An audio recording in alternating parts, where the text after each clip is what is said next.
What's poppin', y'all? Welcome back to the station. Welcome back to the channel. Y'all know who it is, your boy Ray G. You can find me on X at RayGQ. It is Monday, January 20th, so y'all know what it is. Mock draft time, and I've got one of the absolute best in the business. This is a dude that I've been rocking with for years. He does his work is an understatement. He is the host, one of the co-hosts of the Locked On NFL Draft podcast. You can check that out anywhere podcasts can be found. And he is also an NFL draft analyst over at Bleacher Report. He's worked at multiple different industries throughout the NFL scouting community. One of the best in the business, my man, Damian Parson. You can find him at DP_NFL. DP, it's time, baby. 2025, pre-Senior Bowl. How you doing, man? I'm good, brother. We a week away from the Senior Bowl. I can't wait, Ray. I'm ready to get down there, see these guys out in person, get to kick it with some of my favorite people in the industry. Man, I can't wait, bro. It's going to be fun, man. So you see at the bottom, we've got different players who are going to be at the Senior Bowl. We're going to see all these guys, get a chance to talk to them. But here, we're mocking. We're going 1 through 32. Team needs, maybe some players that DP thinks the team should take, but all the information is saying that they're going to go in another direction. So just pull up, stay tuned, comment below, let us know what you think about these spots, and understand, I mean, it's January, folks. It's fluid. These aren't final ranks. These aren't final grades. It's where we are right now in the process. You know, DP, I've done quite a few of these, and I know you have as well. People got to relax, baby. Like, things are going to change. Things are going to be fluid, but we're just going to talk through these players. DP knows ball. I know ball. We're going to talk about it. And if you pull up on the channel, if you're new here, we got a lot of stuff on the channel. So we got a couple of prospect profiles, national championship game tonight, Notre Dame and Ohio State. Big Hendo, Travion Henderson prospect profile up on the channel, as well as that man out of Arizona State, Cam Scatterboo. So make sure you check out those on the channel. But we are here for DP. This is going to be his mock. I'm going to guide him through it. We're going to debate. We're going to discuss. Right here at the top of the draft, DP, the Tennessee Titans are on the clock. 101 team needs, according to PFF, quarterback, tight end, edge rusher, and cornerback. And I'm just going to say, as we go through this, I know how this mock draft thing works, so a lot of this order is based on an individual rank, not a consensus. So I really don't give a shit what the rank in here is. We're going to talk about the players that we think fit with some of these teams. DP, Tennessee at the top. They're taking a quarterback, right? Got to, man. Will Levis, bringing in Brian Callahan. Like me and Keith said on the podcast, when Brian Callahan was hired, this was not a good fit for Will Levis because Brian Callahan is used to a Joe Burrow, a Jake Browning, those accurate, on time, in rhythm quarterbacks that will take the underneath, take the intermediate, and when the deep shot is available, then they go over the top and beat you for 40, 50, 60 yards, where Will Levis is that gunslinger. He's that deep thrower, that flamethrower. He doesn't have the pocket presence and different things that a Brian Callahan's offense requires.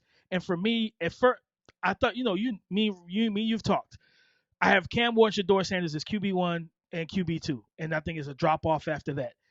I initially in our Bleacher Report mock draft, I had Shedeur Sanders going here at Tennessee, and I thought about it. I was like, okay, probably a better fit. He gives him a little bit more of what Joe Burrow brought, things of that nature. In this particular situation, I'm gonna flip it though. You know, Ray, I'm gonna go Cam Ward. I think Brian Callahan, with his ability to pick a guy like a Cam Ward and coach him to the different things. The thing I always say with Cam Ward, he just needs the coaching to tell him, hey, we don't need you to be Superman every week. When he was at Washington State, when he was at Incarnate Word, when he was in Miami this year, it was Cam Ward or bust. Getting in the NFL offense where, hey, we're going to run the ball, Cam. We're going to run the ball. We're going to get on the center. We're going to get the run game going, give you play action, give you some RPO. You don't have to drop back 30, 40 times. You don't have to make every single play and read by yourself. Because when you watch Miami's offense, it's like if Cam Ward doesn't make the play, they're not going to make plays. And I think getting him with a coach that is going to coach him up and tell him, hey, just trust in the process has such a negative connotation to it now. But trust the process, trust what we're doing here, and trust our coaching, and we're going to get you exactly where we need you to be. I think Brian Callahan with Calvin Ridley and some of the weapons they have there, they still have to improve that receiving core a little bit more, but they have enough. You put a Cam Ward in this offense with the two-headed monster at running back, Tajay Spears, Tony Pollard, I think this could be a very beneficial situation, unlike what we've seen with Will Levis. Yeah, I'm with you, DP. I think they do go QB at 1. They're not going into next season with Will Levis or Mason Rudolph. It's not happening. Now, No. free agency is ahead of the NFL draft, so maybe they bring in a Sam Darnold, a bridge quarterback. I don't know who that is, but I just Tennessee doesn't seem like a quarterback away, DP, so I'm not paying Sam Darnold $45 million No. when we still need a couple of years. I also think this could be a spot where they trade down, but for the sake of the exercise, we're not doing a lot of trades right now. It's still too early. I'm with you. Cam Ward to Tennessee at pick 1. Let's move on to the Cleveland Browns, at pick 2. A lot of conversation about this pick, DP. Yes, they need a quarterback. I'm just going to tell you my personal thought. I think the fact that Watson retore his Achilles kind of puts them in this boat where, sure, they can take a quarterback, but again, a team that's not a QB away, if what the consensus people are saying about Shedeur is true, doesn't have the arm strength, not that good, you don't take him number 2 overall. Like, do you really want him to be the guy leading the way outdoors in Cleveland if he doesn't have the arm? I just think this is a spot where, take BPA. I personally think Abdul Carter is the best player in this draft, and I would like him here to Cleveland. But you're my guest. I want to know what you think the Browns should do at 2. They're in a very complex situation, Ray, because like you said, are they a rookie quarterback away? Like, are you a rookie quarterback away? And I honestly think that this might be an Abdul Carter spot simply because of the fact that Miles Garrett is a team friendly star. This isn't a star player that's going to ruffle feathers and piss people off and be a locker room problem. But this is also a guy who said he wants to win now. He's tired of the rebuilding and the building process. He wants to win. So if you're not in a position to win with a rookie quarterback, and when we talk about win, we're talking about upsetting Joe Burrow, knocking off Lamar Jackson, the AFC North, making the playoffs. And I listened to you and Jay Rich talk about it. Maybe 7 of the top 10 quarterbacks are in the AFC. The AFC is absolutely loaded. So if I'm Cleveland, I do take an Abdul Carter here. I get myself an edge rusher. And just for one, I need to build for the future. If we do end up trading away Myles Garrett for whatever reason, no matter if it's off season, middle of the season, whatever, and we can recoup some picks, and you're going to get some good picks for a guy like that, let's at least have another edge rusher that we can go ahead and build our front 7 around. Best case scenario, you don't trade Myles Garrett at all. You get Abdul Carter. Now you have one of the top tier pass rush duos in the league. And Myles Garrett, we've seen it with TJ Watt in Pittsburgh. I remember there was a stat, I think it was last year heavily, where Alex Highsmith, I think, believe per ESPN, was double teamed more than TJ Watt in, I think, 2023. You don't see that in Cleveland. It's always Myles Garrett, doubled and tripled, trying to take him out of the play. But when you put an Abdul Carter, I said this, Abdul Carter has that rare speed, explosiveness, and bend off the edge that's going to scare offensive tackles. He has to, and this is a guy in his first year as a defensive end with his hand in the dirt, Ray. He played off-ball backer like your boy Michael Parsons did. Yes. So I think this will be a good fit for him. Yeah, I was going to say that too. Like, this was his first year with his hand in the dirt. Like, how much better can he get? Now, quickly, DP, the measurables are very similar. Is this Micah 2.0, or is it just easy to say that because he wears 11? Is this the same Is he the same caliber of athlete that Parsons is? Does he have that same relentless motor that Parsons had? I think so. I think so, man. You look at the Big Ten championship game, watching him track the ball from backside, full speed ahead. Early in that game, before he got hurt against Boise State, he was giving that offensive line all types of hell. Whether it was off the edge, they ran twists and stunts, and he's bending around as a looper on the interior offensive line against a guard like he was cornering a tackle. This dude is outstanding. I think he's in that Micah Parsons mold. I would like to see him add a little bit more muscle to the frame like Micah has, to where he can stand up at the edge against the run. All right, the Giants are on the clock. Pick 3. They brought back both the GM and the head coach. They hit a home run with Malik Neighbors last year, and I don't want to underscore how good Andrew Phillips and Tyler Nubin were for them in the secondary. Good rookie players for the Giants. I like the core that the Giants have defensively. Burns and Lawrence up front, got 2 good secondary players, but they can't do anything without a damn quarterback. Are we taking Shedeur here? Are we locking in Shedeur here, or do you want to go another direction? I'm putting Shedeur here for the Okay. Giants, man. You have to. One thing about Malik Neighbors, I'm not. I gave him Daniel Jones for majority of his rookie year. I got to give him an accurate passer. I got to give him a guy that can get him the ball. And some people say like, and don't get me wrong, I understand the narrative around the arm talent of a Shedeur. I think it's more um of a mechanical thing. He has a little bit of a wind up. He does. I don't see him like really like trust the turn and really engage his core and his hips and the swivel of his hips to really generate. Even I think he can generate more velocity if he just tweaks his mechanics a little bit.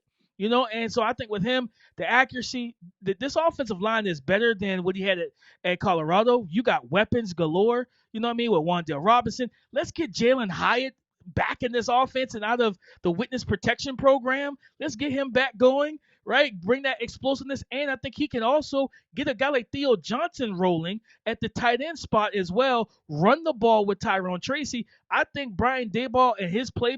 Listen, people want to talk about the arm talent. Brian Daboll has history with guys that doesn't have Josh Allen arms. He's coached Jalen Hurts at Alabama. He also coached Tua Tagovailoa when he was at Alabama as well. He knows how to get the best out of his quarterbacks. As we can see, I'm going with Shedeur Sanders here.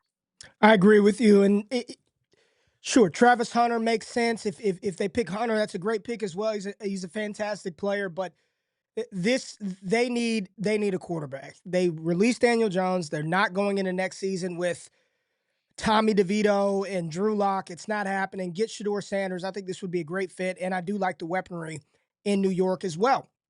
Patriots are on the clock at pick 4. They've got a new head coach, Mike Vrabel. They've got a young quarterback in Drake May. Where do they go here? Pick 4. New England seems to be in a good spot, DP.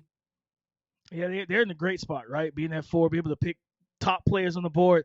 I'm going to go Travis Hunter here. I think you get a guy that can come in, and now you give yourself 2 bookend lockdown corners. Him, Christian Gonzalez. They have Alex Austin, who's from Oregon State, who's been serviceable. And then you give yourself, I think, like Christian Gonzalez can play that lockdown into the nickel. You can put Alex Austin outside with Travis Hunter. And I think for people to really think about with Travis Hunter, this is a guy you're probably going to look at and you want to get 20 to 30 plays packaged offensively for him as a wide receiver. And like just with his ability to run routes, explosiveness, the ball skills with Drake May, he can help shut down wide receiver twos and then also get you 80 yards in the blink of an eye. So I think a guy like that can help change and turn that winning culture around in New England. Let me ask you your opinion on this because I've been very outspoken. I personally think that Hunter is a little better receiver than he is corner. That's me. I believe he has elite tracking and elite closing ability, and that's why I think he's so good at corner because even when he's beat, when the technique's not there, he's just so fast that he can catch up and make plays. Closing speed is incredible. But that same closing speed, ball tracking, and acceleration translates to how, on the offensive side, if it's in the air, he's catching it. This is just my personal opinion, DP. I think he's a little better receiver than corner, and it's interesting. And when you talked about that pick, you said shut down wide receiver 2. So I'm assuming you still would think that in that scenario, Christian Gonzalez would be the primary cornerback on the team's opposing number 1. Just give me your thoughts around Hunter's ability on the offensive side and the defensive side, because I think, DP, if it were me, if I'm Travis Hunter, I'm not telling y'all jokers nothing. You're not going to know what side of the ball I'm playing. I'm going to be announced as athlete, playmaker, whatever you want to call me. But we're going to go through the entire summer, and everybody's going to talk about it. How much offense versus how much defense? Just your personal scouting opinion on his ability at corner and his ability at receiver. Man, I'm actually there with you. And right now, as a prospect, he, to me, is a better receiver than corner. Like, because he still has some man coverage techniques, some different things that he has to work on at cornerback. I think that talking to scouts that I've talked to, that's why they are so excited about him as a corner. Because it's like, and I always say this, when you watch Colorado play, he goes for 60, catches a touchdown, goes for 60, then goes right back on the field for defense. If he gives up a big play or a touchdown, he doesn't get the opportunity to go sit with the DB coach, go sit with the defensive coordinator long and read and watch watch the tablet. He gets back out there first team offense, and he's going right back out to be the number one wide receiver for Colorado. That's why scouts are so hot on him as a corner. Okay. I do agree with you. I think he's a wide receiver one caliber guy, and I've said this in behind closed doors. Body type wise, the mentality, he gives me Justin Jefferson if you let him play wide receiver. He gives me Justin Jefferson if you let him play wide receiver. The things we've seen Justin Jefferson do. Remember the catch, the one-handed catch against one or two defenders against Buffalo the other year. It's the whole team. Like the whole team. The whole team, down. Right? Like the whole defense. Those type of things, I see the movement skills are similar. And even as a receiver, I think there's so much more that he can develop into as a pure route runner. He understands playing both sides of the ball at both positions. He knows how to take from each one of them and use it to his advantage. Yes, he knows how to read that opening hip if a guy's in press, but he's about to play bail. He knows how to see those and identify those little nuanced details because it's like, I do the same thing. I play that same position. So I think wide receiver, if he came in, I think he could be a 1,000-yard wide receiver as a rookie. I do believe that. I think he has a high ceiling as a corner. Yes, but I'm not opposed to him playing wide receiver full-time at all. If a team drafts him or if he tells a team, I want to play full-time wide receiver, I say go for it. I think he can absolutely be one of the better wide receivers in the NFL because of everything you said. Ball tracking, burst, acceleration, the suddenness in and out of his breaks. But I'm going to tell you what, I think I said this on the pod. He is a punt returner with the ball in his hands. Yes. His ability to make guys miss an open field. Remember the first game last year? I think it was not first game. Sorry, it was the Nebraska game. He caught a route in the middle of the field, juked two defenders. Yep. They run head on and hit each other, and then he gets upfield for more yak. This guy can be a 3-level playmaker in the NFL at wide receiver. I agree. Screens, intermediate routes, and over the top. I hope he gets the opportunity. And if he's drafted by New England, what's interesting is if he's drafted by New England, what did his head coach do at the highest level? What did Mike Vrabel do at the high?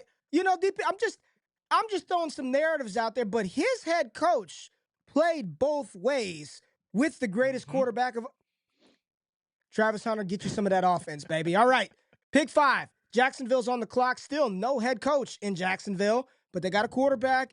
A lot of positions they can go. A lot of good players on the board. Where are we going for Jacksonville? Pick 5. Jacksonville Jaguars. Let's go. I'm gonna go Mason Graham here. Okay, I'm gonna go Mason Graham. Like having Josh Allen Hines, having Trayvon Walker, two guys that can win off the edge. With Trayvon, he can win from interior and exterior of the defensive line. You put a Mason Graham on this interior defensive line, you dealing with the Colts run game, dealing with the Tennessee Titans run game. You know that Bobby Slowick and that West Coast offense, they want to run the ball to establish that balance in Houston. Mason Graham is going to be able to help stop the run. I'm telling you now, go watch Mason Graham. Yes. He plays 0, 1, 2-eye, 3, 4-eye, even 5 tech. He plays all along that defensive line. His teammate, Kenneth Grant, is 340 pounds, and Mason Graham is the guy getting double teamed, freeing him up because they know that's the type of game wrecker he is. If you watch the Rams, Braden Fisk was a problem on passing downs. Right? He was a problem on passing downs. Mason Graham is the complete version of Braden Fisk, just with a little bit shorter. Both of them having shorter arms. He can corkscrew and handle double team in the run game, but he can be an absolute menace on third downs. I think that gives that defensive line because you're going to keep. I mean, like you think about it. I think Bill Belichick's the only person, Ray, that said that would go corner over D-line in terms of building his defense. He's talked about that. I'm all about getting my trenches first. Let's get after the quarterback. Let's make him uncomfortable and make him throw the ball early. That's going to help our secondary. Man, I saw Mason Graham standing up on the edge. Yeah, bro. I've seen him stand up, no hand in the dirt, and he's rushing off the edge. They put him in the middle of the D-line next to Kenneth Grant. They got him at he's an incredible player. I think this makes for a very formidable Jacksonville front, and knowing that you got to deal with Stroud, you still got A-Rich in Indianapolis, get you I think he is a bust-proof player, in Mason Graham. Okay, the Raiders are on the clock at pick 6. These are my Raiders, DP. I am from Las Vegas. This is my team, even though I live in Dallas. And I had Thor Nystrom on last week, and we did a mock, and he put Jalen Milroe at 6, and the people did not like it. They said, don't ever make another pick for the Raiders again. Are we going Milroe here, or are we going a different direction? I advocated against it, but that's my guess. He laid out the case. We'll see Milroe soon. Raiders need a QB. They need a running back, a receiver, a corner. What are you doing with this squad right here at this spot? Shout out to my guy, Thor Nystrom, man. Love Thor. I can't subscribe to that game plan of drafting Jalen Milroe right here. Let me get Will Johnson. Let me get a corner, a number one corner, right? When you're in a division, we've seen the resurgence of Cortland Sutton with Bo Nix in Denver, right? We know what the Chiefs have when they're healthy. Rashee Rice, Xavier Worthy. We know the weapons that are there, right? We know that Ladd McConkey is the guy now until they upgrade that position and get a more reliable outside receiver to pair with him in Los Angeles with the Chargers. Will Johnson, out of sight, out of mind, got hurt and never returned for the Michigan defense. But this guy, and he proved early in the season, I can play off coverage. I'm gonna bait you into some of these underneath throws, and I'm gonna pick you off, and I'm gonna take it to the house. I will say this: my impact statement on him, to me, this is Patrick Surtain the second. Let's go. That's what I see from him. The same questions, Ray, if you remember when Patrick Surtain came out of Bama, people said, can he run? Does he have the long speed? Then he got, early in his career against Tyreek Hill, he's running stride for stride down the sideline against the Chiefs. Will Johnson is technically sound. He's intelligent. He's instinctive. He will tackle. He's got good ball skills. He can just be a true, whether you need press man, off man, cover 3, cover 4, he's a scheme versatile guy. Let me get him in Las Vegas. They're not in a position for a quarterback. Let's get one of the best players in college football. Out of sight, out of mind. I mean, if you want to talk about technically sound, I've said this multiple times. I think he is the best pure corner in this class. Hunter's traits and skills and what he can become, incredible. But right now, today, line Will Johnson up, and he is a difference maker for that Raiders defense. It's got, I think it's Kuntz on the edge along with Christian Wilkins. Get Will Johnson. I love this pick for the Raiders. Jets are on the clock. Pick 7. They, too, are going to have a new head coach, not installed, not in place now. We're going to assume that Rodgers is gone, Adams is gone, that there's no quarterback that I feel is worthy of the 7th overall pick. What are we doing with the Jets here, DP? Man, we're gonna go with this is tough for the Jets. This is tough for these guys. It's what positions do you want to look at? I mean, go to edge for me. Let's go to edge. Okay, let's go to edge. Here we go. We've got Pearce, Mike Green, Michael, Shamar, Sawyer, Scorton, Princely. What are you thinking here? I'm man, because I think Jermaine Johnson's going into the last year of his deal, and he's hurt. Off, I think, a torn ACL. Yeah, you know what I mean. So you need to improve that situation. And I'm gonna be honest with you, Ray. I see a lot of people down on the guy, but I love James Pearce Jr. Who's that? I absolutely love this kid. I'm not down on him. It's a lot of people for whatever reason. I don't know why, bro. But he's still one of my top 3 edges in this class. I know Michael has the Trayvon Walker look and feel and all, but it also could be the guy that's with the Raiders. You know what I mean? That hasn't panned out just yet. From Texas Tech, Tyree Wilson. Wilson. That's it. So I'm thinking edge, but you know what? I'm going to let's go back to top of the board. Let's go to Tor McMillan. Let's go to Tor McMillan here. You're gonna snipe Carolina. This was supposed to be these. I'll let you. I know you know a lot about Carolina. You was at their you go to their training camps. We're taking Ted McMillan here in New York, huh? Yeah, I think with Garrett Wilson, like you said, Devontae Adams is probably gone. Yep. And Mike Williams is gone because of the Devontae Adams trade. Yep. You brought in all of Aaron Rodgers' friends. And if Aaron Rodgers is gone, let's go ahead and rebuild this thing with around us and what we want to do. To Tor McMillan, he's going to get the Mike Evans, the Drake London comps, and they're pretty apropos. I think with him at 6'4", 6'5", 215, the ability to sink his hips and drive out of the break point, the elusiveness after the catch, he's so smooth, but the dominance at the catch point. Like, he turns those 50-50 balls into 80-20 balls. I know if I throw that back shoulder fade to him, I throw that red zone fade to him, he can go up and get it and out position like a power forward. I think putting him along with the Garrett Wilson gives you two Okay. legitimate wide receivers, and who, because me and Keith always say this on the pod, let's build our offense to be ready for a quarterback. And Okay. whether they get a quarterback on day 2, if I feel comfortable, if whether it's hey, if you want to go back and get Sam Darnold, you go get you a quarterback, whether it's in through free agency or later on in this draft class, maybe a Jalen Milroe on day 2. You go do that, and now whatever that quarterback is, they walk into the offense and they look at Garrett Wilson, Breece Hall, Braylon Allen, and Tetairoa McMillan, and they take a deep sigh of relief, like, I got some players around me. It's not all on me, and let's get this thing going. Well, and to your point, if the 26 NFL draft class at the quarterback position is elevated and it's better, then whomever you take, whether that's Alar getting his stuff together, Nico Iamaleava out of Tennessee, Garrett Nussmeier out of LSU, whomever it may be, they walk into a really good situation with some dope playmakers. Absolutely. So this is a good pick here. But your Panthers, I was ready to give Tet to your Panthers here at pick 8. The Panthers lost Brian Burns, had a historically bad defense. Bryce Young, all credit to him and Dave Canales for turning this thing around. DP, they can't go into next season with Adam Thielen as their one. I like Jalen Coker. Legette's got some work to do. But on the defensive side of the ball, they have to get after the quarterback. What does this team do? I know they lost Derek Brown, which impacted them. They had to watch Frankie Louvu be an all-pro in Washington. Where do the Panthers go here? I'm going to go James Pearce Jr. right here. Okay. And my comp for him is Brian Burns. Like, this guy has first step quickness, bend. But also, I watched him this year with the eye for maturation. You turn on that Georgia game, you saw him start using that outside explosiveness to push tackles deep into their set and then work back the inside track. He got held multiple times. I think Carson Beck showcased his mobility a few times to get away from sacks so he wouldn't get sacked. He could have walked out of that game with like 3.5 sacks. That's how much pressure he was getting in that backfield. I think, and for him in this, because their defense coordinator is Evero. He's returning. He's running a 3-4 odd front. You pay Jadeveon Clowney. You bring him back. You keep him close to home.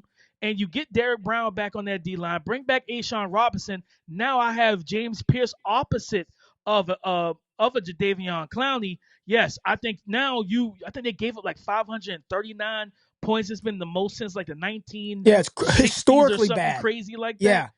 Historically bad. So let's fix that with this type of move and get James Pearce Jr. to get after the quarterback. All right, I like it. I have mocked different edge rushers to them. If Abdul Carter falls, which he's not, that'd be a great pick, but he's not going to be there. I've talked about Jalen Walker, Mykel Williams, Nick Scordon. I love James Pearce, and if people are down on him, to me, like he feels like that way, Ray. It feels that way. He reminds me, when I watch him play, he reminds me of what DeMarcus Lawrence was coming out of Boise State. Like he feels like, and D-Law was always a dope pass rusher, and people really didn't give him the credit for it. James Pearce in Carolina, it's a need. It's a really good player. Saints are on the clock at pick 9. Another team without a coach, so it's really difficult to pick the direction. You look at what this team needs, everything. Pass catcher, O-line, defense was decimated, giving up gashing runs left and right. They have no tight end. They traded Marshawn Lattimore. Do we play it safe with New Orleans? Give him Will Campbell. Like, let's give him an O-line. Do we take him out? What do we do with the Saints? That here is such a tough spot because, like you said, they need everything. And I'm gonna go with, because I'm assuming Derek Carr's coming back in. He's back. He's back. Yeah. I'm assuming he's the QB next year. You got to. I think you give him.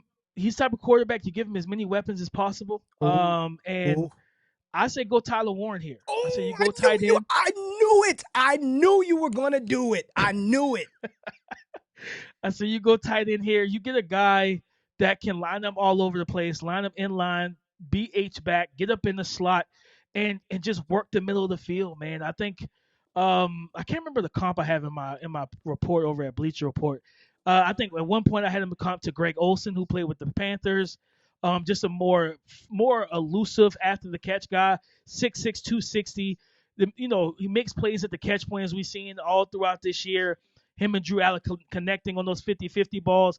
I think putting him in this offense with Rashid Shaheed and Chris Olave and the young explosive weapons they have that can push safeties back. Now you give him the underneath the intermediate to work. This is and I've heard you talk about it with Anthony Richardson. Let's give Derek Carr an easy button. Let's give him an easy button, and Tyler Warren can be that. I have not seen Warren mocked to the Saints yet. And the more I think about this with so many different needs, like, do I really want Will Campbell over Tyler Warren? Not really. And I like Will Campbell. I like this. I believe Juwan Johnson is a free agent. Taysom Hill, they've used him in this weird Taysom Hill way, but he can't stay healthy. And he's like 32, 33 years old. I kind of like this pick and fit a lot. I think I'm going to start doing this in a couple of mocks. Tyler Warren, number 9 to the Saints. We're at pick 10, Chicago Bears. Where are we going? Are we protecting Caleb? Are we going defense? What are your thoughts? Let's go Will Campbell here, a guy that can play. You're going to figure out in camp. I always believe with tackles that have that guard flexibility, I'm going to let you lose at tackle in camp. I'm not going to immediately slide you in the guard. I want you to go up against our best guys, whoever that may be. Can you handle it? Can you handle that type of pressure off the edge? Montez Sweat and those guys that they do have over there, they can get after the passer, right? So let's see. Let's test it early in camp. If his foot speed isn't there, if his arm length isn't there, then you know what? You kick him down inside, and he plays guard, and he protects the interior. I go back to Bryce Young. What helped Bryce Young is paying all that money to 2 guards in the offseason that gave him a pocket to stand into and step up into. That way he doesn't have to out leverage his tackles like he has done throughout his career, even back to Bama. He can step up, find throwing lanes, and make throws. Same thing with Caleb Williams. A lot of people didn't realize Caleb is not the tallest quarterback. So let's give him some protection on the interior where he can step up confidently, find throwing lanes, and if he needs to, once he drops back and that edge rush gets upfield, he steps up, evades, and replaces those edges, gets outside, and now he's a run-pass option all on his own, and that's when he's most dangerous. Right, DP? The 49ers are on the clock at pick 11. I've given them everything. O-line, D-line, hell, even one mock I gave him Ashton, Jeanty. 49ers fans, they'll never do that. They'll never do this. They'll never do that. Where do the Niners go? I mean, Brock Purdy's going to be their quarterback next year, regardless if he deserves $55, $60 million or not. He's going to be the quarterback. CMC is back. Ayuk will be back. Ricky Pearsall looked good. O-line, Trent Williams is great when he's on the field, but he's older. Defensively, they had injuries galore. Greenlaw came back. Hufanga was in and out. Where do the Niners go here? Pick 11. The Niners, they're such a hard team to mark for because they need so many different things. But I'm gonna go offensive line. Let's go Kelvin Banks here. You want to go Kelvin Banks? Let's pull up the tackles. I think We got Kelvin Simmons. Banks. We got Mimbo. We got Connerly. You want to go Banks here? I want to go Banks. I think Banks gives more that tackle guard flexibility. Okay. They have Trent Williams. They paid their right tackle, so they extended him. I was a little shocked by that decision overall. But knowing that guard's one of their top options, you kick Kelvin Banks down, who has kind of a body type as a guard. He's 6'4", 320 pounds, 15, 20 pounds, good lateral agility. And the thing with him is that they're already talking about scouts are talking about not really liking him as much at tackle because they look at his pass sets and he does a lot of jump setting, quick sets instead of the normal kick slide, get depth, vertical, diagonal. He doesn't do a lot. He likes to jump set guys. In the NFL, when you have such crafty edge rushers, you can't just do the same thing over and over, man. You're going to die that way. That's how they get inside leverage. They're going to sell outside. You jump set, they cross face. Now they're right at your quarterback. And you don't want to be protecting a Brock Purdy or any other quarterback and giving up inside track. I think putting him at guard gives you for one, you put him you probably potentially put him next to Trent Williams, right? And now you got yourself a stalwart left side for whoever's running the ball in that stretch run game, whether it's CMC, I forget Mason, Garindo, Yep. Garindo, like whoever it is, there you run behind. Remember the Seahawks teams with what's my man name? I forget his name at this point. Sean Alexander. He had Alexander. like that strong, ridiculous left side. They just ran over there all the It was time. Steve You can do the same thing in Hutchinson this situation. it was Steve Hutchinson. I can't remember the other Was it guy. Walter Jones? Yeah, well, there it is. Walter Jones and Hutch. Like, what do you do? What do you do? You just run behind those guys, get behind those big uglies, and let them move guys off the ball. I think Kelvin Banks Jr. could potentially be a better guard than tackle at the next level. Does he have a little Tyler Smith in him? Remember Tyler Smith? Dallas drafted him out of Tulsa, played tackle at Tulsa. They immediately kicked him in to guard, and he played next to Tyler Biotish and Tyron Smith. And just solidified the left side of that line. I love it, DP, and I think this is a good pick for the 49ers. We talked about Tyler Smith and Tyron Smith and the Dallas Cowboys. We're on the clock, pick 12. Please don't tell me you're giving him Ashton Jeanty. Are you about to give him Ashton Jeanty right here? Okay. Okay. I'm not. I'll just say, I think he's a great running back. But I also believe that this running back class is special. And the running backs, as you can get round 2, round 3, with the players that are on the board here, I would prioritize a different position, knowing that, okay, I'm going to miss out on Ashton Jeanty. It's going to be okay because there are 13 other dope running backs in this class that can fill a need. So I'm good on passing on Jeanty here. And real quick on Jeanty, the reason why I'm not willing to take him here is also because I don't have him in the same category as a Jahmyr Gibbs, a Saquon Barkley, or a Bijan Robinson. From an athletic standpoint, those guys are more explosive. They're more laterally explosive as well. And they just do more things. And we've seen that all of those guys are game changers at the next level. I think Ashton Jeanty is a really good back. I don't think he's up that elk. No, take away the production in the Mountain West and all that, the 2000 almost breaking the record and all that. Take that away and just look at the skill set. He doesn't measure up quite well to those guys. But looking at Dallas, they do need running back. They need wide receiver. They can go edge. Whew.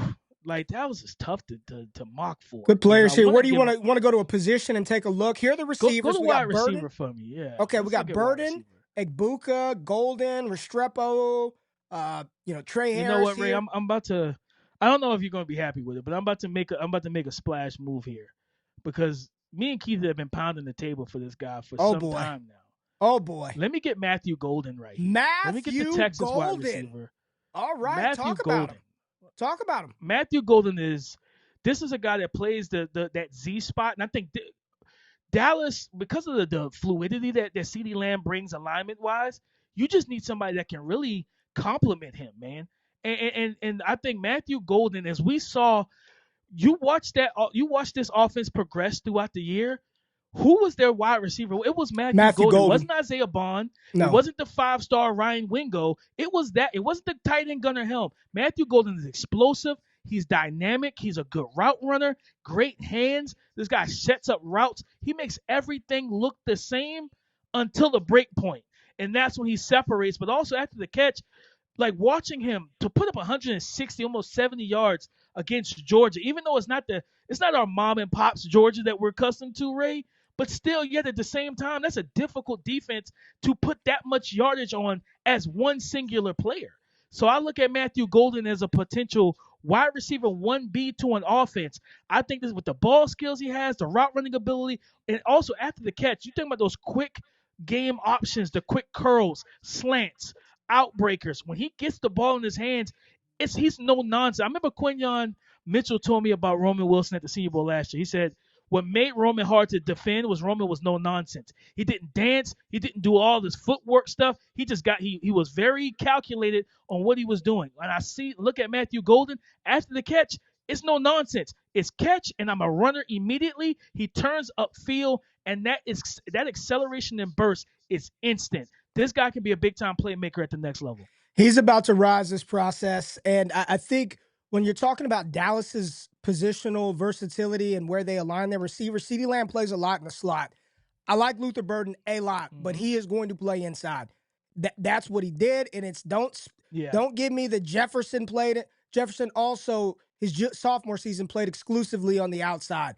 Golden, you look at his alignment, had some slot snaps, but primarily he played on the outside. This could be a one-for-one replacement for Jalen Tolbert. Get Jalen Tolbert off of the field, quality season, but let's upgrade with Golden. CeeDee Lamb can continue to use the slot, which he does a lot. This is a splash pick, but it's going to be funny once his name is mocked more and more in round one, how unsplashy this will be as we go through the process. He's Miami, my wide receiver 4 right now. He's your 4 right now? I got him inside my sir. top 5 as well. He's inside my top 5 as well, so we're not that far off, all right? The Miami Dolphins are on the clock at pick 13. Where are we going for Miami? Man, Miami needs guard, tackle, D-line, and safety. Let's go Malaki Starks here, though. I want to add some playmaking ability to that second level with Jalen Ramsey and I think Cam Smith from South Carolina in that secondary. Malaki Starks, when you watch him, he plays on top of the roof. He's a free safety that we've been looking for so long now, since like the Malik Hooker that has the range sideline to sideline, the ball skills to make up for and kind of erase mistakes by your corners. And this is a guy that this year he played a lot in the nickel. He did different things, but I attribute that to the secondary in Georgia kind of stressing him to play more because they didn't have the Keely Ringo and those top tier type of guys at the college level at corner, even though I do like Dalen Everett that they have there.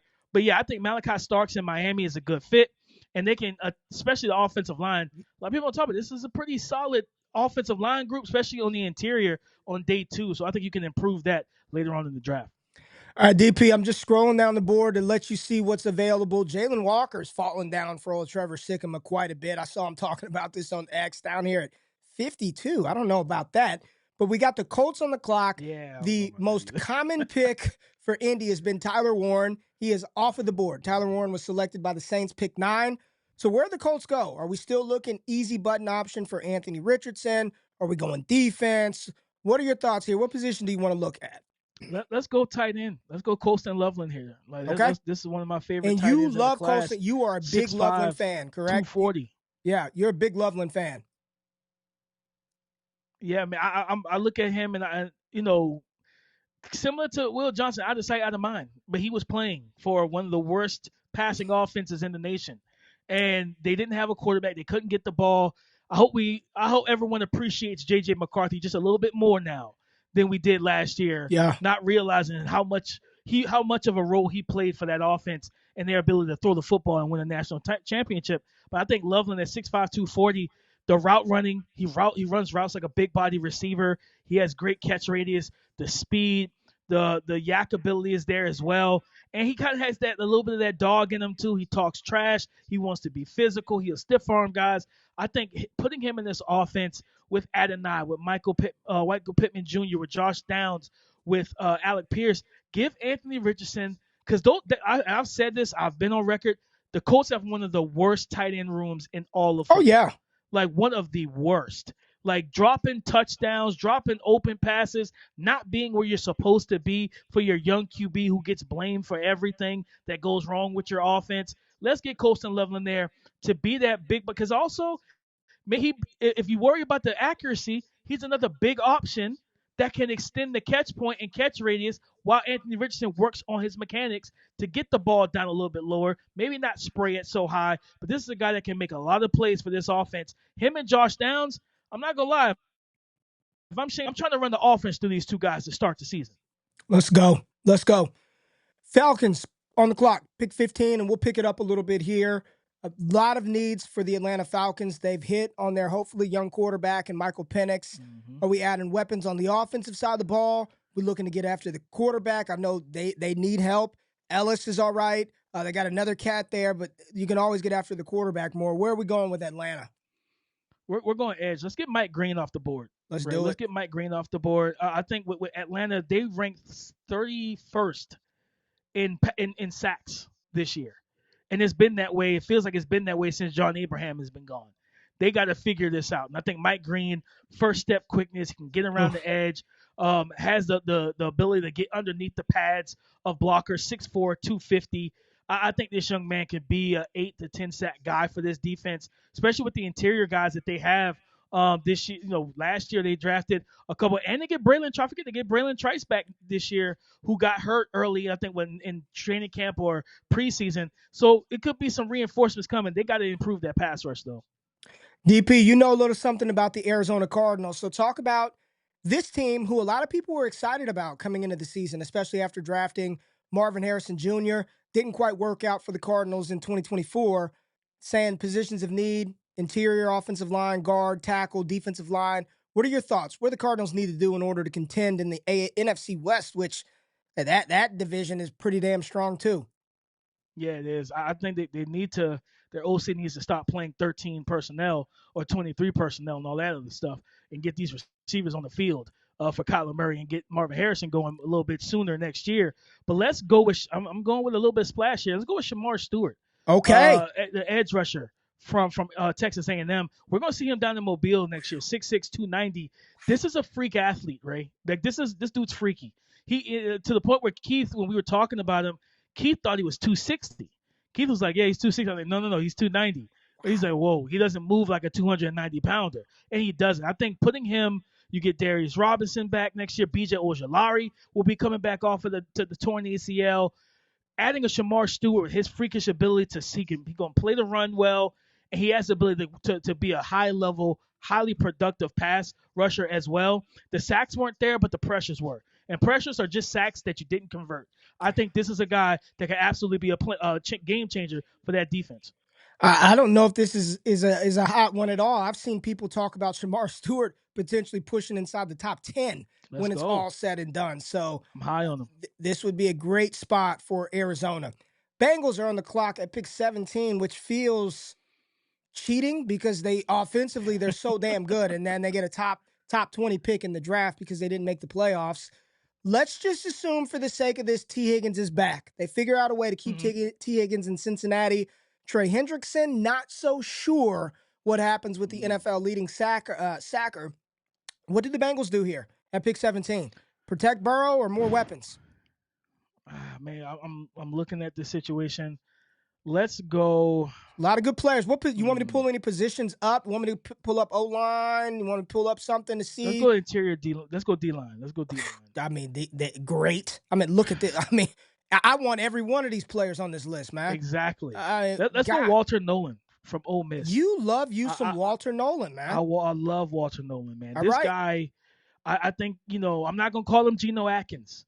Okay. But I think he can give him what Geno Atkins was able to give too. That interior defensive lineman that's going to apply consistent pressure. At the end of the day, when you watch Lamar Jackson, we don't know what's happening in Cleveland at the quarterback position. Technically, we don't know what's going on in Pittsburgh at the quarterback position. You just need to be able to get to whoever's at quarterback. And I would open my checkbook, keep Trey Henderson at home, get a Walter Nolen to put right beside him, and just create all types of havoc. And at the end of the day, because Joe Burrow wasn't the problem, the offense wasn't the problem. It was the defense that let them down in multiple games this year. Let's fix that. Walter Nolen plays the run, and he's a 3-down impact player. Let's get him on that Cincinnati defense. 25 hurries for an interior defensive tackle. 25 hurries. Bro. Let's go. He upped his game this year. He upped his game. And SEC. You're doing it in the SEC. I like that you're doing it in the SEC. Seattle's on the clock, pick 18. I didn't know what the hell to do with Seattle, so I went and looked at Seattle beat reporters and what they wanted, and it's O-line, O-line, O-line. They want trenches. What do you want, DP? Here's the board. We still have Jeanty. There's Luther Burden, Egbuka. The first person, and I gave you credit about 2.5 weeks ago, Armand Mimbo'u. You were the first person I saw mock him inside of round 1. Now I've seen him as high as top 5 in mock drafts. Where does Seattle go here, man? A lot of good players still on this board. Anybody saying this draft is bad?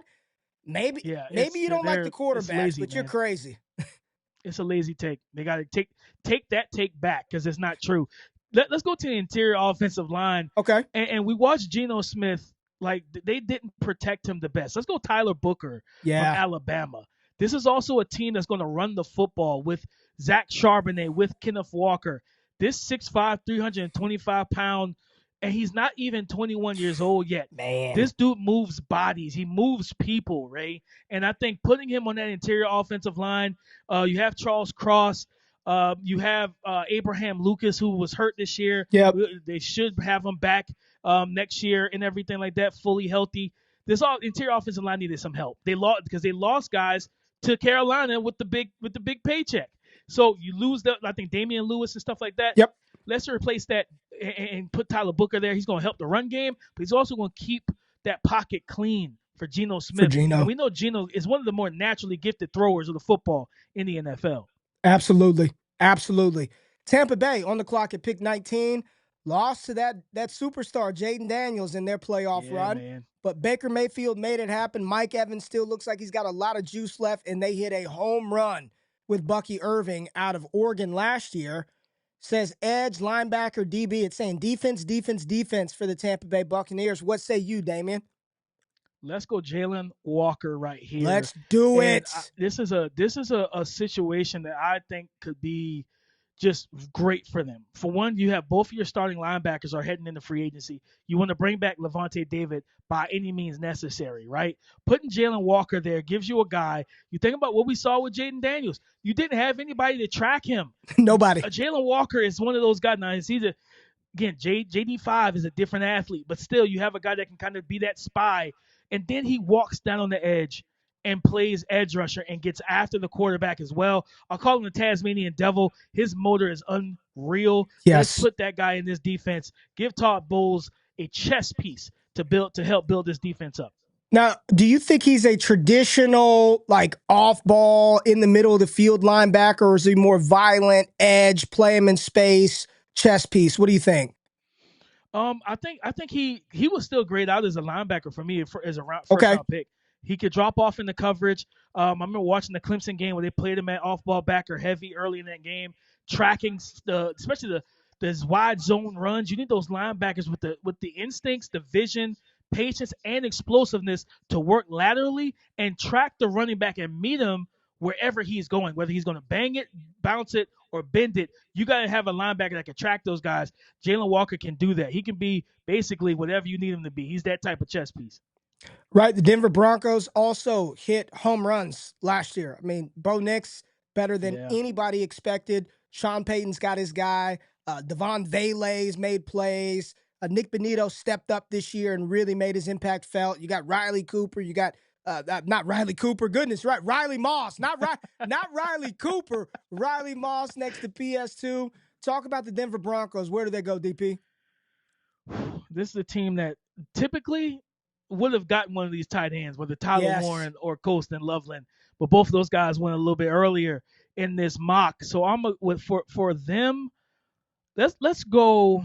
You know what? Let's go with Emeka Egbuka here. Let's go with Emeka Egbuka. I think putting Emeka Egbuka, you got Cortland Sutton, you have Troy Franklin with speed, you have Marvin Mims with speed, use him as kind of the gadget guy. I like Bo Nix, especially what do they call Bo Nix? Check down Charlie at Oregon. That's what they call, he likes to check the ball down.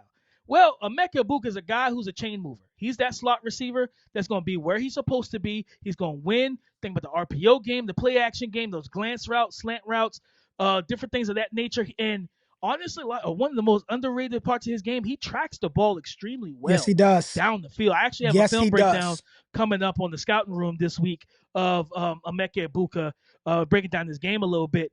But I think putting him in this offense gives them a first down maker on the regular, where those other guys are more ancillary pieces, and he could be that wide receiver 2 to Cortland Sutton, wide receiver 1. I agree wholeheartedly. I think he's much better down the field than people give him credit for. I've called him a power slot. Like, let him do that type of thing, and I think he could be dynamic in that offense. I'm going to tell you, my comp was high, but I comped him to Amon-Ra St. Brown. Like, that physicality, the route running, the toughness. Like, you watched that playoff game the other week against Texas. He had against Texas. He had a couple catches in the middle of the field that's a Amon-Ra St. Brown catch. Between two linebackers, they're converging. They're going to hit you. He made those tough, difficult catches that a lot of receivers don't want to do. That dirty work, a lot of receivers aren't trying to do, man. And I think with him, you put him in this offense, you just elevate both next to that. Let me go. I couldn't agree more. He's a fantastic receiver, top 3 guy for me in this class, and I think he's going to test way better than people give him credit for. Yeah, me too. And he's a big dude. Like, he's not some small slot receiver. He's a power slot. Again, sniping my pick for the Steelers because I've been mocking Emeka Egbuka to Pittsburgh. I think they need another option. Quarterback, wide receiver, DB. What are your thoughts with Pittsburgh? Where do they go? Man, of course, you would like to get quarterback, but it's like, what quarterback do you feel comfortable with in round one, even though it's later on in round one? Yeah. I think I'm going to go for Pittsburgh. I'm going to go wide receiver. Okay, I'm going to go wide receiver here. Let's pull up the board. We got Burden, A.O. Manor, Savion, Restrepo, Higgins, Besh, Bond, Harris. What do you like? And it's as much as I want to put Luther Burden here, I think that slot is going to be reserved for Calvin Austin and Roman Wilson. You do. You do. Yeah, I think that's where those guys are gonna you drafted, especially Roman Wilson, he got hurt, so he never really got a chance to really get his feet underneath him. Let's go Elick Ioman. No, wait, sorry. I just saw my guy. I don't know why PFF has him down there. Let's go Trey Harris, right? Thank you. Let's go Trey Harris. Yes. Let's go Trey Harris. 6'3", 6'4", 210 plus pounds. Yep. Guy that can catch well at the really battle at the catch point, makes acrobatic catches. I comped him to Michael Thomas.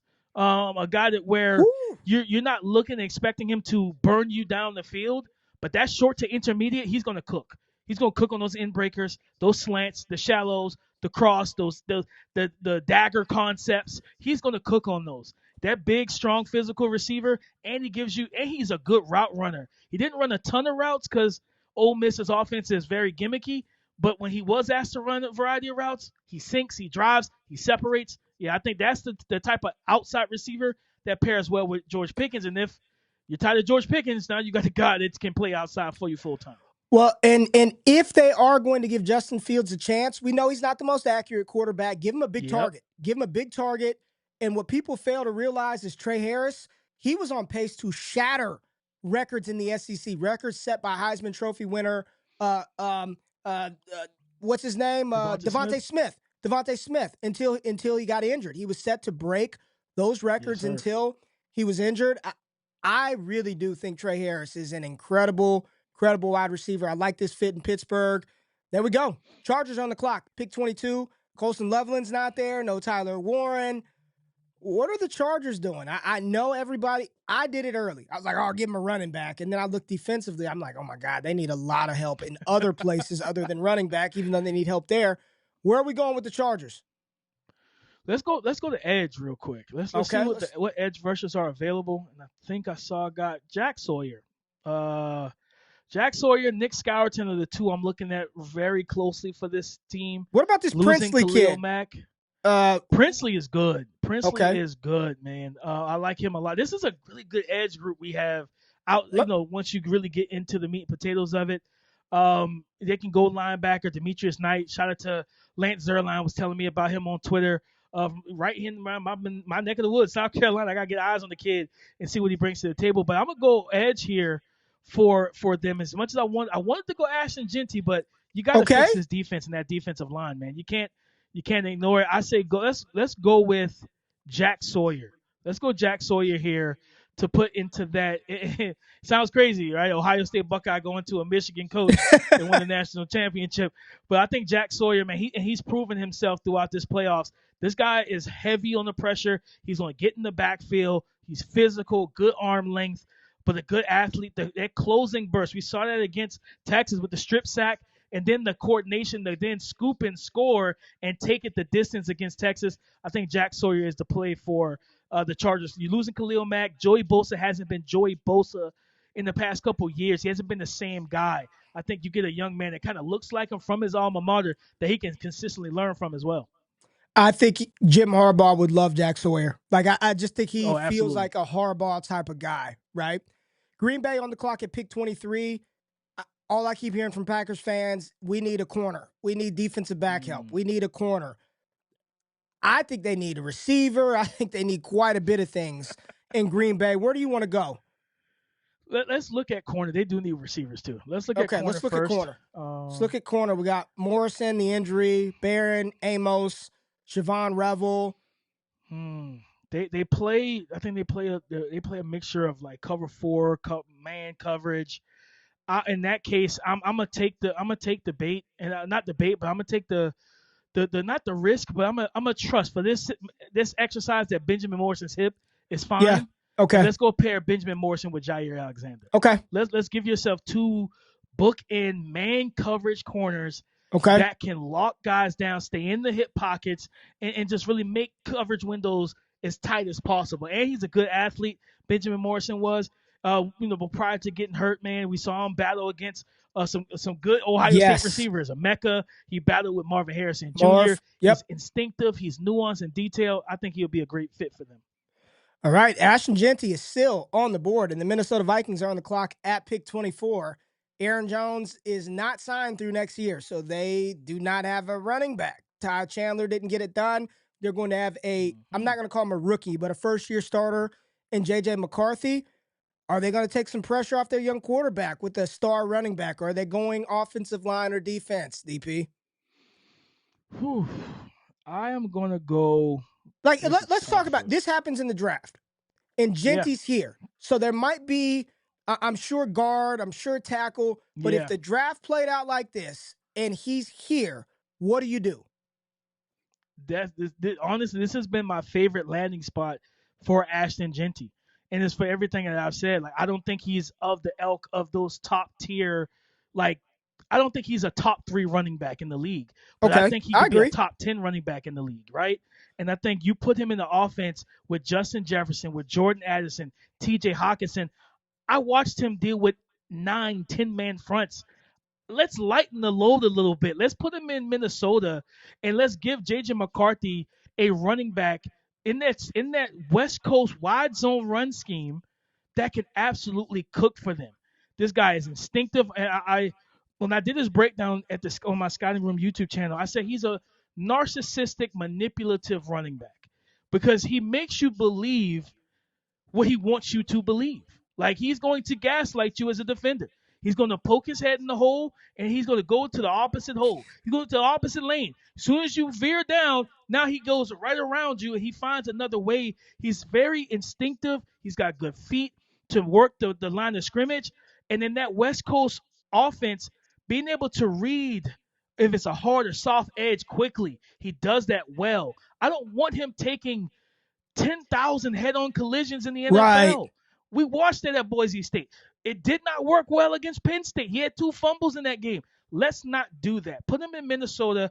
He's going to see lighter fronts. You can run the ball, get the play action going. Honestly, you might set the pass up or set the run up with the pass because you have so many pass catchers, and then you hit them with the Ashton Jeanty, in the middle of the drive at the 50, and you get a 20, 30-yard gain. He can get those explosives for you. Right. The Houston Texans on the clock at pick 25. C.J. Stroud needs some time, man. He needs time. He needs weapons. DP, there are a couple of players that I want to take for Houston right here. Where do you want to go for Houston? I think this is a good spot for him with the players that are currently on the board. And I'll just scroll a little bit to give you a chance to see who's still available. I mean, we're down here in the 50s, and we work our way up. A.O. Manor's still there. We got Revel, Amos, Jade Barron, Connerly, Talik, Armand, Grant, Simmons, Burden. What do you think? Because I think their 2 top needs is going to be all interior offensive line and then wide receiver, especially with Tank Dell missing the year. We don't know what's going to happen with Stephon Diggs and him returning. It is tough. And I think for them, I'm going to go Luther Burden here. Yep. I'm going to go Luther Burden. Love it. I think Luther Burden to pair with Nico Collins. We watched, and I think Luther Burden put him in this offense. Me and Keith talked about it. C.J. Stroud was drilling the Kansas City Chiefs defense in the middle of the field. Those daggers, those deep end breakers and end cuts, he was driving those balls into those windows. I think a guy like Luther Burden, who's going to be that slot receiver, dynamic, change of pace guy from a Nico Collins, who you give him those short and intermediate throws, and also you can run the slot fade with him because he's got enough speed vertically to win that as well. I think he's so fantastic with the ball in his hands. Give him that easy option, not calling him Deebo Samuel, but you can use him as that manufactured touch receiver in this offense. All right, some more teams. These are all teams that lost this past weekend. The Texans, the Rams, and we saw them get gashed by Saquon Barkley to the tune of 200 yards back-to-back times they played. I love what they've done up front with Verse and Fisk and Byron Young. Yeah. I think they've got some talent in the secondary, but man, DP, they lost because they couldn't stop the run. What do you think they do here? I don't know if there's a run defender on the board that makes sense, especially since they've got D-line? I mean, where do the Rams go here? There was two issues in that game. They couldn't stop the run, and then they couldn't pass protect Okay. for Matthew Stafford. Right? Okay. They got pressured a lot in that game, and I want to go with Armand Mimbo. Okay. Here, because they have a tackle situation with contracts and things of that nature. 6'3", 315. This guy moves well. He's got the hand strength and the latch strength. He can anchor. I think he's going to help them in the run game as well. But you got to protect Matthew Stafford going, because I think Matthew Stafford can get you back to another Super Bowl. Right? Yeah. I think this is also a team later in this draft. They should probably add another explosive wide receiver as well. Agreed. Also, the pair of Puka Nacua, maybe an explosive tight end like a Harold Fanning someone like that. Oronde Gadsden over from Syracuse if he declares. But yeah, I think offensive line, let's protect Matthew Stafford here. All right, we saw Lamar Jackson go down last night in the game.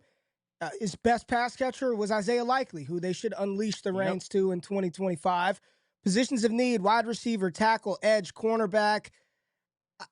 Man, where do the Ravens go? The good players still on the board. I feel like they've got their interior defensive line solidified. I don't know if any one thing beat them outside of turnovers. It felt like Baltimore they made a lot of mistakes.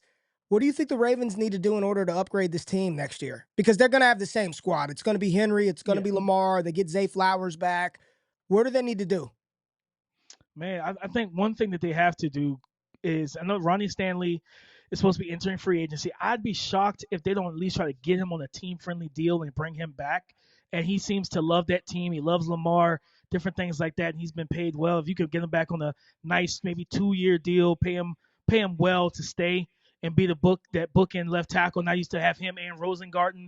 You got I think Linderbaum as the left guard, as the center. You could go guard. But I'm gonna look at, and I want to go wide receivers. I'm looking at wide receivers. Let me pull up the receivers. Let me pull up the receivers for you. Ayo Manor, Savion, Restrepo, Higgins, Besh, Royals, Bond, Johnson. Those are your best. Those round one receivers. Go to corner real quick for me. All right, let me see corner real quick. Let's go corner. We've got Barron, Amos, Revel, Darian Porter. I don't know much about Darian Porter. There's your corners. Want me to pull up another position to see what do you want to pull up? Edge. Let's pull edge up. Michael and Scorton are still on the board. Landon Jackson, Princely, JTT. What do Ravens do? They need some defensive help. This in my opinion, feels like a spot where they would trade, right? Doesn't this feel like a spot where they kick back? But since we're not doing that, where are we going? In this situation, man, let's go with, you know what? Let's go Siobhan Revel. Okay, I was going to say corner too. Yeah, he's coming off the AC, but man, like the fall off of Brandon Stevens hurt this defense so much this year. Like it's crazy, Ray, because they drafted a rookie, Nate Wiggins, round 1 last year, and he wasn't targeted nearly as much as Brandon Stevens, who's the veteran. They kind of shied away. I remember the opening game against Kansas City. Pat Mahomes didn't even look at Nate Wiggins like that. Yep. Nate Wiggins was locking stuff down up until he played CeeDee Lamb and he got his welcome to the NFL moment. You know what I mean? It happens to all of them, right? But I think Siobhan Revel, I watched his tape, 6'3", 195, long arm, physical guy that can play press man. He can also play cover 3 zone. And he can get his hands on the ball. He's tough. He's physical. He fits the culture as well that the Baltimore Ravens like. Sometimes, Ray, some prospects just look like they fit the team. He's that guy. He's a ball. I mean, 6'3", and I mean that was a bogus call last night on who was that Trey White. Tre'Davious. Yeah, Trey White. Let's get some cornerback help in Baltimore, but I do think this would be a spot where the Ravens they're so mad. I'll trade back. Who wants to come up and grab the Raiders? You want to come up and get your quarterback? You want to take a shot at Milroe here or whomever, whatever the team is, they trade back. Detroit's on the clock at pick 28. No team had more debilitating and crippling injuries, players on IR than Detroit. I'll just tell you this, DP. I talked about this on Wake Up. I'm a little concerned. They're losing both their offensive coordinator and their DC. And say what you want about their defensive like changing schemes, that shit matters. Like it's going from Aaron Gillen's scheme and Ben Johnson's scheme to who knows what. What does Detroit do? What does Detroit do to continue to be one of the top teams in the NFL? Man, they need edge. I know that I Okay. think Darius Smith might have another year left on his deal He's and 33, everything. DP. He's 33 Yeah, too, man. he's yeah, man. Aiden Hutchinson's probably not going to be. He's probably going to start the season on the pup list. Yep. You know, because what he broke, I think he broke or fractured his leg. So Yeah. yeah, that you don't really you don't expect him to be back. Maybe he's Wolverine and he heals up faster than we expect. But I still rather go edge here. Let me get. Let me go. Oh man, I'm gonna go Nick Scourton here. I'm gonna go Okay. Nick Scourton. That first step, the hand usage, the spin move, convert speed to power, and I think putting him, even if you keep Zadarius Smith, he can learn from him. He can learn the different hand counters and techniques from both him and Aiden Hutchinson. This young man is 20 years old. Yeah, let me go ahead and put him in that Dan Campbell defense.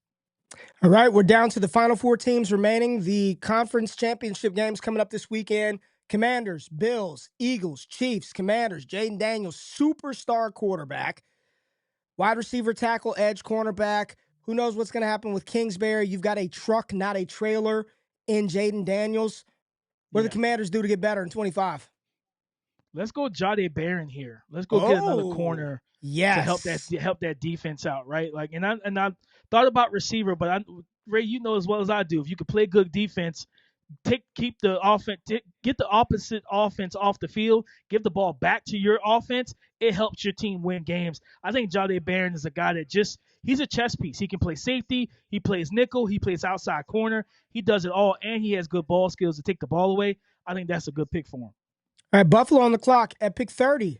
Wide receiver, interior defensive line, linebacker, and cornerback. So saying defense, big need. For the Bills, I see Kenneth Grant, Michael Williams. I have mocked Talik Williams to Buffalo. I've talked to a lot of Bills people. They say interior defensive line is a position of need. Where do you think, though, with the players on the board, where do the Bills go? Man, I like going defense for them for sure. And let's go interior D line. Let's go with Tyleek Williams here. Okay. To pair with Big Ed Oliver. Yep. I love how Ed Oliver played last night. He played physical. He played with his hair on fire. He wanted to really set the tone and not give up a lot in the run game from early in that game. I think Tyleek, being a physical guy, can play that 2-eye position, even some 1, and really help stop the run. I think that's a good fit for them. All right, the Philadelphia Eagles are on the clock at pick 31. They found a lot of success going to the University of Georgia for defensive players, and Michael Williams is still there. Josh Simmons, the tackle out of Ohio State. You got Kenneth Grant. Don't think they need a running back, so we'll skip on Marion Hampton. They've got receivers on the board. You got interior D-line, edge rushers. Where do the Eagles go? For the Eagles, I'm going to go with let's go D-line. Let's go edge. Let's go look at the D-line and edge groups. Let's look at the edge group. They're going to be losing Milton Williams, their interior defensive lineman. He's going to get paid well. You know what I mean? And so you think about him losing what he brings to that defense. You're not going to get a Kenneth Grant because he doesn't fit that type of mold. Right. I'm going to go Michael. Let's go Michael. Let's keep that Georgia, the Philadelphia pipeline rolling. Let's go Michael Williams because I've seen on tape this year at 6'5", 265. Could you bump him up another 10 pounds and now he's playing defensive end, interior defensive line 100%, right? We're seeing Nolan Smith take that step as an edge rusher, and now that takes away the absolute need for an edge rusher despite Josh Sweat entering free agency. I think Michael and his ability to play that kind of 4-eye, 5-tech interior defensive lineman, yeah, I think putting him there with Jordan Davis, his former teammates Jordan Davis and Jalen Carter, I think you roll with that heavy. Them Georgia boys in Philly getting it done. Pick 31, Michael Williams, edge rusher out of Georgia. That leaves the Kansas City Chiefs on the clock at pick 32. I read somewhere that they're going to be losing one of their tackles. I know they moved Joe Tooney to tackle. He was all pro at guard, but he played tackle when the left tackle was hurt. He did a good job. They drafted the tackle out of BYU last year. I don't know how good he was or how good he is or is not. I mean, you've got Connerly still available. Josh Simmons is there. You've got Grant on the defense. What do the Chiefs need? Hell, I feel like they need a running back, DP. Like, where do the Chiefs go? I thought about that too. I was looking at Amari Hampton very much Let's so in this mock. let's I'm do this gonna real quick. go. Let's pull up I the think running backs. tackle is a place because let's Kingsley Suamataia, talented dude. He played left and right tackle at BYU. I felt like the leash was short, and honestly, that's what happens. You think about Golden State and how they haven't been able to develop some of Jonathan Kuminga and some of their younger guys. When you're a playoff team and a championship caliber team, so you can't deal with some of the young mistakes in pivotal positions, right? So I think now you get an offseason to really coach up Kingsley. I think you flip Kingsley to that right side, and honestly, I'm taking Josh Simmons here. Okay. The left tackle out of Ohio State. And let's go ahead. I hate helping the Chiefs because it's like they don't need as much help. But let's go with Josh Simmons to play. You can work him back into the rhythm once he's really fully ready to go from that ACL. It was the ACL from what I heard. ACL. Yep. And everything. So the ACL. But before he got hurt, Ray, he was trending to be OT1. This guy has outstanding movement skills, foot speed, lateral quickness, but he also has good power and strength and quick hands. I always say offensive line, defensive line play, it's like watching a boxing match. Who has the wingspan advantage? Who is a better puncher? Who's a more timely puncher? Who knows how to counter? Different things like that. It's similar. And he has all of those traits and tools, 6'5", 310. This guy is outstanding as an athlete and as a mover, man. 22 years old. Yeah, let's go ahead and let him grow with Pat Mahomes. Yeah, and I just want to pull up the running back group before we click off of here is one of the reasons why. I just look at these names: Hampton, Scadaboo, Sampson, Johnson, Henderson, Neal, Judkins, Harvey, Giddens, Mullings, Hunter, Etienne, Monungai, Martinez, Tootin. I mean, it's loaded, DP. It's ridiculous, bro. It's loaded. Woody Marks. It's ridiculous. Bro, you can find yourself a starting running back probably round 4 and 5. Hell, free agents. Some of these guys. Legitimately, somebody's going under. It's going to be probably 10 running backs undrafted. That teams had draftable grades on, Ray. It's a great group as to. Now, if you believe there is somebody a cut above, then you take them. Like head and shoulders above, cut above, you take them. Yeah. I think the sweet spot's going to be day 2. I think we're going to see multiple backs. Day 2, but right here, I think we get double digit. I think we get like 10 running backs off the board. I think it's going to be ridiculous. And the lack of depth at receiver probably prioritizes that position a little bit. But we're going to lock in Josh Simmons, round out this mock draft. Here we go. Let's grade it. There it is. There's the full mock. Damian Parson, Ray Garvin, Cam Ward led this thing off, and then we closed it out with Josh Simmons. All kinds of picks in between. I think my favorite pick that you made, DP. I've started to do this. I did this with Thor. Tyler Warren at 9 to the Saints. Yeah. I love it. Absolutely love that pick. I think even if you keep Taysom Hill, if you keep him, the offensive creativity you can get off of that because Taysom can throw the ball, right? You can come out in like a 2 tight end set with him and Tyler.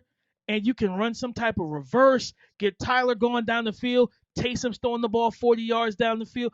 It just gives you so much flexibility from a play calling standpoint. DP, I think this Walter Nolen pick, I don't know if I like Nolen or Booker more because I think Booker on the interior with Seattle would be great. And then Mike Green to Atlanta. This feels like a Raheem Morris type of guy. This was a DP. He's built very similar to Byron Young, who's the edge rusher that came out of Tennessee, who's one of their top sack guys these past 2 years since he's been drafted. Mike Green's built similar to that. And, Raheem had some good success with that young man as a rookie. All right, DP, I appreciate you jumping on the stream, jumping on the building today to do this mock. There are going to be a lot of conversations that we have next week when I see you at Mobile. And we'll probably do a couple more of these as we progress throughout the process. But I know you're breaking down film on your own community, man. You got a community, so let the people know where they could find some of those exclusive breakdowns. We know you do stuff with Bleacher Report. You're on the Locked On Podcast Network doing the Locked On NFL Draft with Keith Sanchez. But talk about the scouting room. Yeah, man, the scouting room, getting into more of these film breakdowns of these prospects. I broke down Cam Ward, Ashton Jeanty, Cam Scadaboo, Caleb Johnson. I'm going to get into some of the defensive guys too. Will Johnson's coming up, Mason Graham, James Pearce Jr., these edge rushers. It's going to be a really good library for you draft fans. So go ahead and check out the Scouting Room on YouTube. Go subscribe, hit the bell notification. Like I said, Emeka Ibuka coming up this week, either tomorrow or Wednesday. I'll have that dropped, ready to roll. I can't wait for it. I'll put a link to DP's YouTube channel in the description of this video, so make sure you subscribe to his channel as well. One of the best draft analysts, and the big thing is DP does the work. There's no lazy analysis. He's watching the film. He's at training camp sessions. This dude will be at combines. He's going to be at the Senior Bowl. He's everywhere, so make sure you follow him on X at DP_NFL. Check out all his content. Hit that thumbs up button, like, comment, and subscribe. Let us know what you think about this mock. And as always, y'all be easy, baby. Until next time I'm out, peace.